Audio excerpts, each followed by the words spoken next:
This is why failure might be one of the greatest things that's ever happened to you, or that you'll experience in the future. Common sense tells us we should avoid failing because it's going to make us sad and miserable. But that's precisely why we need to do it, and in this video you're gonna find out why.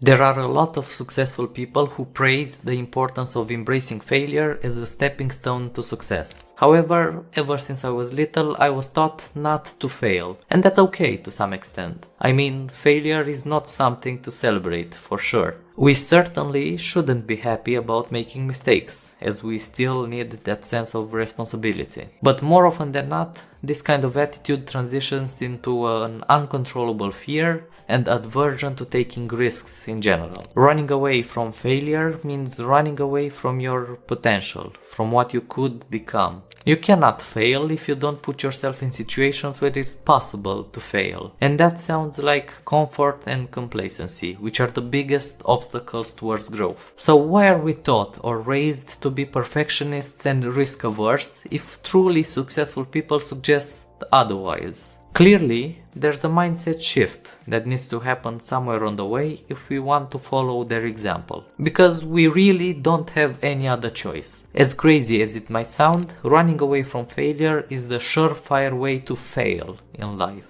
That being said, let's go into the 3 major advantages that failure can provide to our lives. The first reason why failure might be one of the best things that you've gone through is that it promotes real change. Change is one of the few constants in life. Sometimes it happens unconsciously, other times it's a result of your decisions. However, one thing is certain. You can't hide or run away from it because whether you like it or not, you're not going to be the same person throughout life. Family, friends, work, partners, health, hobbies, these are all major influences that will impact our life to some extent, and it won't always be positive. So what we can do is do our best to make good decisions that will lead to positive outcomes eventually. Now the important thing here is that failure generates a lot of negative emotions, and these are extremely powerful motivators as they often guide you to tremendous improvements in your life. The more and harder you fail, the faster you'll get to the point of changing something for the better. So a very healthy and mature way of looking at failure is as a great way of accelerating your growth.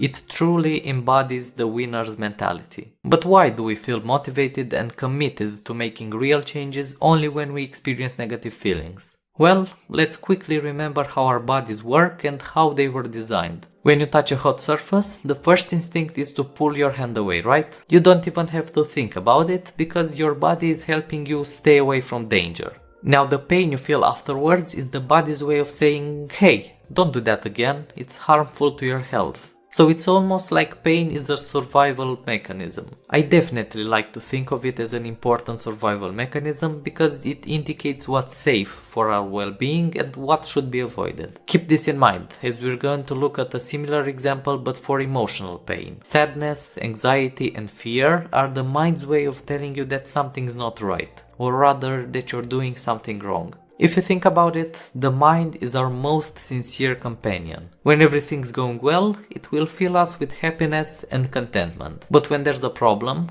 even if we are not fully aware of it, we'll be put through negative emotions. And then, when the emotional pain is too great, when it becomes unbearable, that's when we'll feel compelled to take action. In other words, when the pain of staying the same is greater than the discomfort of making a change for the better, that's when you'll feel motivated enough to act. Let's take Bob's example. He's an 8th grade student who spends approximately 6 hours a day playing computer games. It's almost like a full-time job, except he's not getting paid for it. In theory, Bob knows that gaming for such a long time every day of the week is not ideal. He's heard it from his parents, from his teachers, and even from his best friends. But he just can't help it. Gaming feels so good and it makes him happy, so why would he stop? That's what he kept telling to himself until one day everything's changed. It was the day when Bob received the results for his high school admission exam. Amongst his friends, he was the only one who didn't make it to that high school, the one that all of them have been planning for months to go to together. Bob failed, and deep down he knew it was because he didn't spend enough time studying and preparing for the exam. And now he had to face the consequences. He would have to go to a different school, alone, while his friends would have a great time moving forward together. Ever since he got the news, Bob had been a mess. He was disappointed, ashamed, angry, anxious, and it is all because of that bloody game that I couldn't stop playing, he thought to himself. Now that was the worst day of Bob's life. But little did he know that it was the most important for his growth as well. That was the day when he decided to prioritize learning over gaming. He made a commitment to only play computer games if he had any time left after his study session. With newfound focus and ambition, Bob was more motivated than ever. And in the end, it truly paid off, because he managed to ace the university admission test, which allowed him to reconnect with his old friends. It was a long-awaited and sweet reunion, and needless to say, everyone was proud of Bob. So yeah, a common phrase you might hear is that real positive changes happen when you fail hard and hit rock bottom.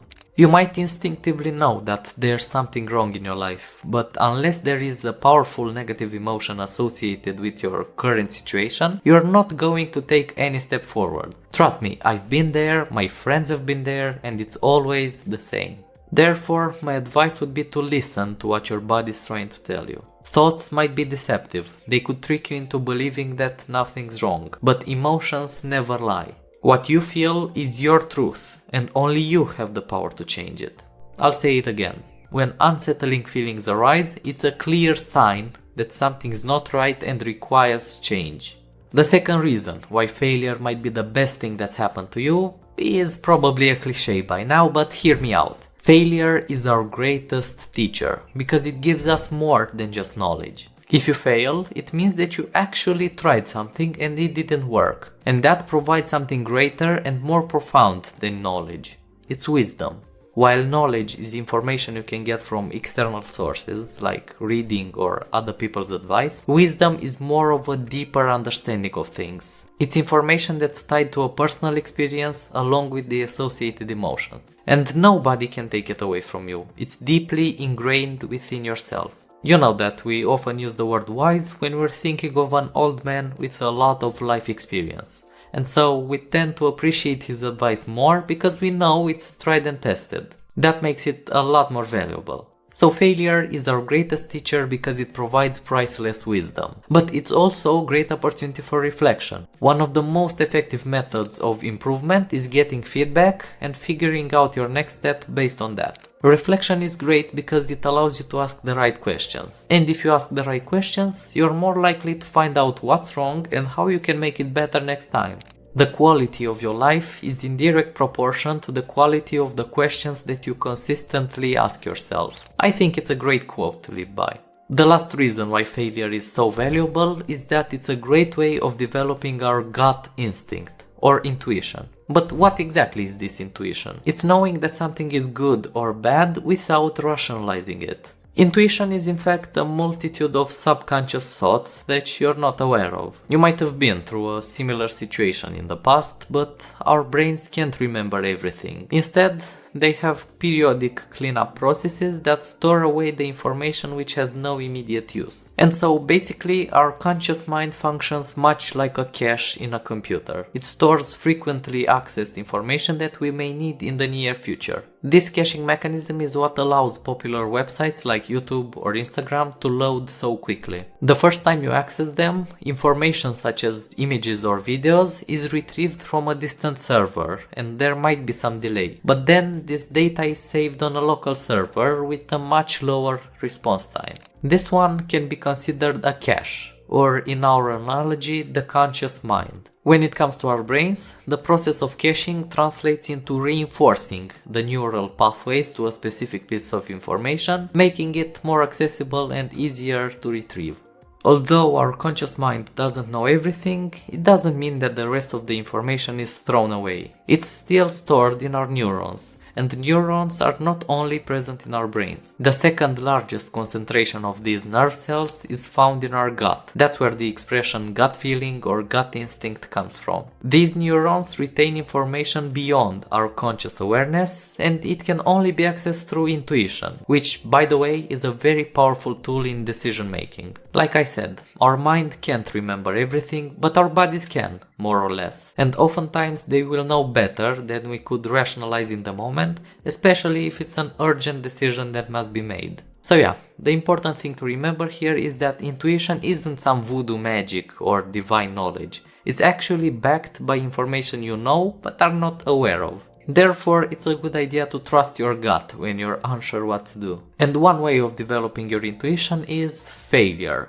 because it can provide a lot of relevant information that your nervous system can store for future use. So you can see that failing has a lot of advantages. But the sad truth is that most of the times we are brainwashed to believe that it's a bad thing and a bigger deal than it actually is. In reality, the worst thing you can do is give up or not even try.